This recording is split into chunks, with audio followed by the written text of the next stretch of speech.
अनि आज हामी एउटा खतरा हाम्रो पास्टको कुराहरू हेर्नेछौँ। हल्का अँध्यारो भयो, झ्याल खोलिदिउँ। सो यहाँ चाहिँ वेलकम होम भित्र बसेर सुनाएर भाइ आइपुग्यो, थाक्यो आइपुग्यो। कस्तो भयो त यात्रा? ठिकै हो। हामीले ल्याएको सामान देखाउनु न, तपाईँले भन्दा धेरै ल्याएको छ। मैले भन्दा त धेरै ल्याउने भइहाल्ने। म चाहिँ काठमाडौँबाट आएको, तिमीहरू चाहिँ विदेशबाट आएको। यो हाम्रो शिवजीको मूर्ति यस्तो छ। यो मैले बनाएको हो। यहाँबाट निस्किने बित्तिकै देखिने भ्यू। आज पनि मौसम एकदमै राम्रो छ। यहाँ चाहिँ गाईलाई खानेकुरा पाकिरहेछ। आज अलिक कम भएछ।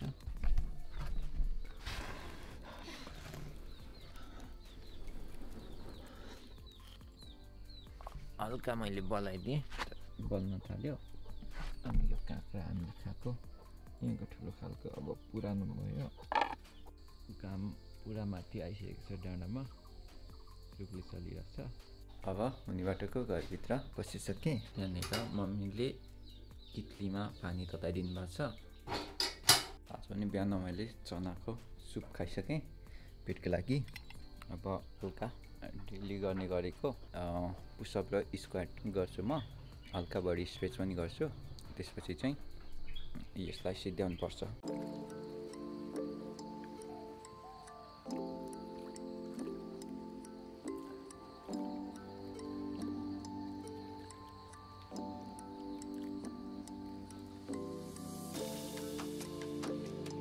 आज पनि हाम्रो एक्सर्साइज आजको लागि कम्प्लिट भयो। हिजो छुटेको थियो, तर आफूले अल्छी गरेर चाहिँ छुटेको होइन। तर आज गरेँ मैले। त्यसपछि अहिले यो फेरि खाएर सिद्ध्याउनु पर्ने छ। हिजोको सिरकहरू बनाउने दाइहरूले बाटो अगाडि मेसिन चलाइरहेछ। यहाँ गाउँमा चाहिँ सानोतिनो कामहरू प्रायः भइरहेको हुन्छ। मकै बटुल्नेदेखि लिएर धानहरू काट्ने, अनि त्यसपछि गाईलाई घाँस काट्ने, खाना पकाउने, तलहरू सफा गर्नेदेखि लिएर धेरैवटा कामहरू सबै ड्याडी मम्मीले गर्नुहुन्छ। सो उहाँहरू त एकछिन पनि बस्न भ्याउनुहुन्न भन्दाखेरि पनि अनि घरमा मान्छेहरू आइरहेको छ। अनि उनीहरूलाई अब छ्याङ खानेहरूलाई छ्याङ दिनु पऱ्यो, अनि चियाहरू खानेलाई चिया, एकछिन गफसफ गर्नु पऱ्यो। त्यो हुनाले गर्दाखेरि वातावरण चाहिँ रमाइलो छ छन चाहिँ। तर चाहिँ उहाँहरूले चाहिँ दुःख चाहिँ पाइराख्नु भएको हुन्छ। अनि अब म चाहिँ बाहिर धेरै बसेँ, अनि यति धेरै वल्लो घर पल्लो घर गइराख्नुको त्यति धेरै कम्फर्टेबल हुँदैन मलाई चाहिँ। अब यसो अब नजिकको मान्छेलाई भेट्न जानु बेग्लै कुरा हो। तर यहाँ चाहिँ कस्तो हुन्छ भने वल्लो घर पल्लो घर सबै एक किसिमको एकअर्कामा एकदम कनेक्सन चाहिँ बिल्ड गरिरहेको हुन्छ क्या मान्छेहरूले चाहिँ। यहाँको दाइहरू भाइहरू सबै भेला भएर होइन त्यहाँ बस्ने होइन, टाइम हुन्छ नि त प्रशस्तै। अनि बिहान बेलुका भेलाएर बस्ने, गफसफ गर्ने, त्यो खालको छ। गाउँमा हाम्रो मचिन्द्रेनी बुहारी आउनु भएको छ मकै लिन। अनि भाउजू पनि देमा पनि आउनु भएको छ पाती लिन। सरी, मैले भाउजू पनि भनेछ। मैले खाना जोडिसकेँ, दाल पनि पाक्दैछ। अब आज चाहिँ म यहाँ यो हाम्रो सुत्ने रुम र पिँढी हाम्रो यो कुच्चोले सफा गर्छौँ। सरसफाइ कार्यक्रम पनि सक्यो। जे पाएँ त्यही लिइरहेको छु भिडियो चाहिँ। अघिको थोरै बाँकी छ, यसलाई म सिद्ध्याइदिन्छु। पल्लो घरको हाम्रो ठुलो देमाले यहाँको सिस्नोको फुल ल्याइदिनु भएछ। त्यो चाहिँ मलाई बच्चा हुँदा मिठो लाग्थ्यो। पकाएर खानासँग मोलेर खान क्या, दाल जस्तै लगाएर खान एकदम मिठो हुन्छ त्यो चाहिँ। त्यसमा यति धेरै भिटामिन पनि हुन्छ भन्छ। त्यो चाहिँ भरे खाने हो। अहिले तल चिया खाएर बसिराख्नु भएको छ। अनि आज हामी एउटा खतरा हाम्रो पास्टको कुराहरू हेर्नेछौँ। हल्का अँध्यारो भयो, झ्याल खोलिदिउँ। सो यहाँ चाहिँ सुरुमा यतापट्टिबाट देखाइदिउँ। यस्तो छ होइन। बुकहरूको बारेमा चाहिँ मलाई आइडिया भएन, तर यो ब्याट्री सुरुमा हाम्रो गाउँमा बत्ती नआउँदाखेरि यही ब्याट्री हो के हो जस्तो लाग्छ। यो नहुँदा पनि सक्छ, तर यस्तै खालको एउटा ब्याट्री चाहिँ थियो। अनि यसलाई हामी मोबाइल चार्ज गर्थ्यौँ सुरुमा म 8 क्लास पढ्दाखेरि। अनि सबभन्दा बेस्ट पार्ट यहाँ छ हाम्रो शिवजीको मूर्ति। माला लगाइदिएको रहेछ कसले होइन। यो हो हाम्रो शिवजीको मूर्ति, यस्तो छ। यो मैले बनाएको हो, यस्तो छ। हात भाँचिएको छ, यहाँ हात पनि थियो, यहाँ शिवजीले हात राखेको। यो चाहिँ मैले 9-10 तिर पढ्दाखेरि बनाएको हो।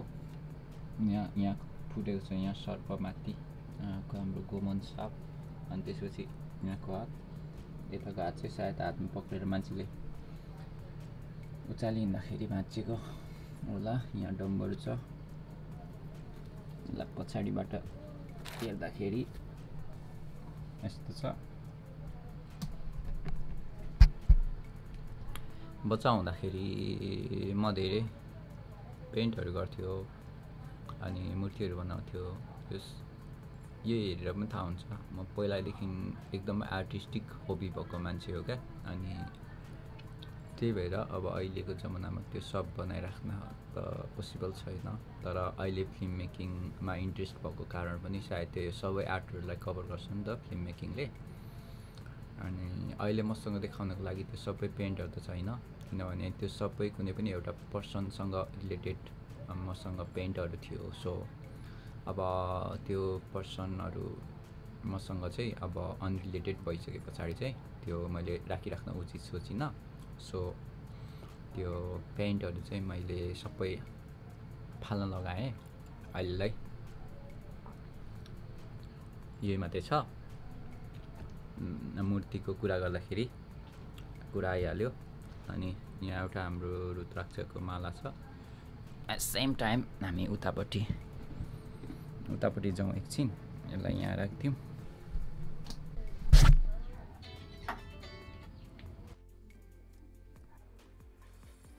त्यहाँले बाहिर सुतिराख्नु भएको छ। अनि अहिले चाहिँ म यहाँ चुपचाप त्यो भिडियो एडिटिङको कामहरू गरिरहेको छु।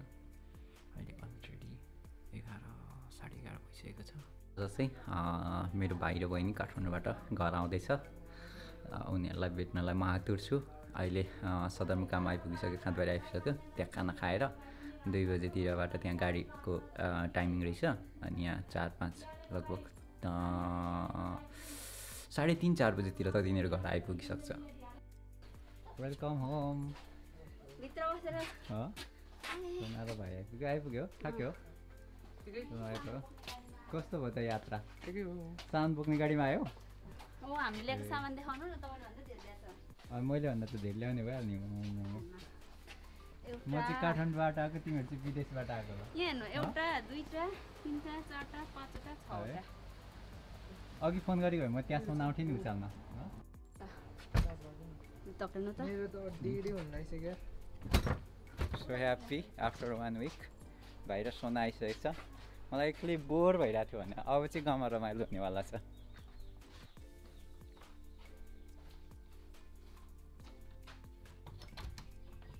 खोला त यहाँभित्र हान्नु छैन क्या। ल वेलकम इनर स्पेस एगेन।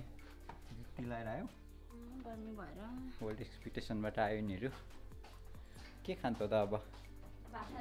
हो मेरो भाइ झोला खोल्दैछ, बहिनी चाहिँ उता गइसक्यो बुटको लिन। एक्लै बोर भइरहेको थियो, फ्रिज चेक गर्छौँ। टेक्निसियन आइसक्यो घरमा हैन।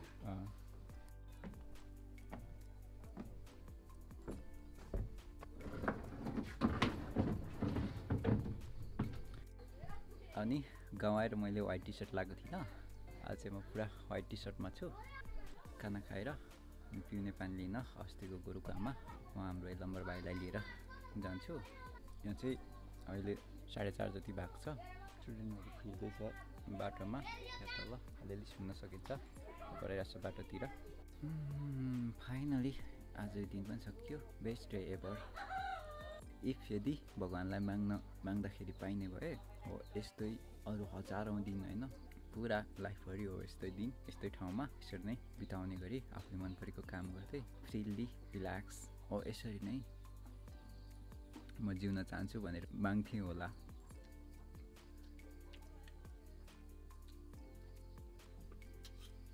आजको खाना खाइसक्यो। अब भरे 8-9 बजेसम्मको लागि फुल भयो। अब एकैचोटि बेलुकाको खाना, त्यसपछि हामी अघि भनेअनुसार गोरुकुवामा पानी लिन जान्छौँ। अहिले भर्खरै आज मेरो अनएक्सपेक्टेड सिक्वेन्स भयो। मोबाइल चाहिँ कुवामै छुटेछ पानी लिन जाँदाखेरि। अनि झसङ्ग भयो, म कहिले यसरी मोबाइल छोडिदिने थिएँ क्या। अनि हत्तपत्त कुवामा गएको त त्यहाँ ठक्क रहेछ क्या एन्सिन आइफोन 13 प्रो म्याक्स झन्नै गायब भएको। सो थ्याङ्क गड लक्किली मैले मेरो फोन पायो अन्त्यमा। अहिले भर्खर म आइ पनि सक्यो दिएर। I am more happy today किनभने मेरो बाहिर बहिनी आइसकेको छ काठमाडौँबाट। अनि भोलिबाट चाहिँ म हाम्रो यहाँ सभापोखरी यानि कि दुकुमा म एक्लै हुँदिनँ। आजको लागि चाहिँ यो लास्ट सिक्वेन्स हो। त्यसपछि हामी खाना खाएर सुत्छौँ। त्यही हो, अब भोलि फेरि नयाँ दिन सुरु हुन्छ। भोलि एक्ज्याक्टली के गर्छौँ थाहा छैन, तर हामी सायद अलिक परसम्म हिँड्दै जान्छौँ भन्ने मलाई लाग्छ। किनभने मलाई अझै टाढोसम्म जानु मन लागेको छ, त्यो देउरालीभन्दा अलि उता।